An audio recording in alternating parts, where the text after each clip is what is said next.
श्री स्वामी समर्थ श्री गुरुदेव दत्त। माझ्या प्रत्येक व्हिडिओमध्ये मी तुम्हाला असे उपाय सांगत असते की जेणेकरून आपल्याला धनप्राप्ती होईल।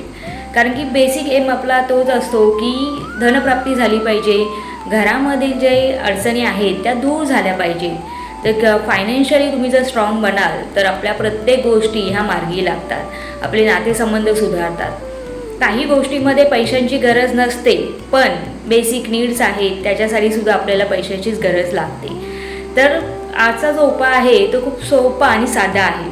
माझा जर तुम्ही प्रत्येक उपाय बघितले तर प्रत्येक उपायामध्ये मी नवीन काहीतरी सांगत असते। तर आजचा उपायसुद्धा असाच असणार आहे, करून बघा। कारण की प्रयत्न केल्याशिवाय कोणतीही गोष्ट आपल्याला भेटत नाही, मग उपाय का असू नयेत। कारण की मेहनत आपण करतो, मेहनतीला पर्याय नसतो, कष्टाला पर्याय नसतो, कष्ट आपण सगळे करतो।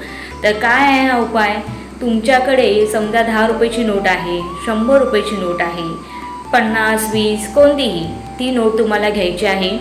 ती नोट घेतल्यानंतर तिला स्पर्श करायचा आहे आणि ज्यावेळेस तुम्ही ती स्पर्श करता त्यावेळेस तुम्हाला स्पर्श करताना एक मंत्र म्हणायचा आहे आणि तो मंत्र असणार आहे विष्णू प्रियाये धन देही धन देही।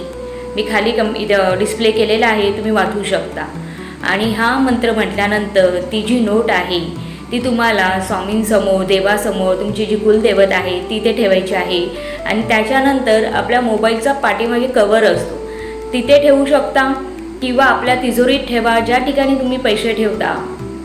मोबाईलच्या पाठीमागे असं सांगितलं की तुम्ही त्याला कंटिन्यू बघत राहा। आणि आपल्या पर्समध्ये ठेवा, पाकिटामध्ये ठेवा, कुठेही ठेवली तरी चालेल। पण त्या गोष्टीमुळे काय होतं की आपण विष्णुदेवाला, जी लक्ष्मी माता आहे, विष्णुदेवांची प्रिय आहे, तिला नमन करतो की बाबा तू माझ्याकडे ये आणि माझ्या घरामध्ये स्थिराव।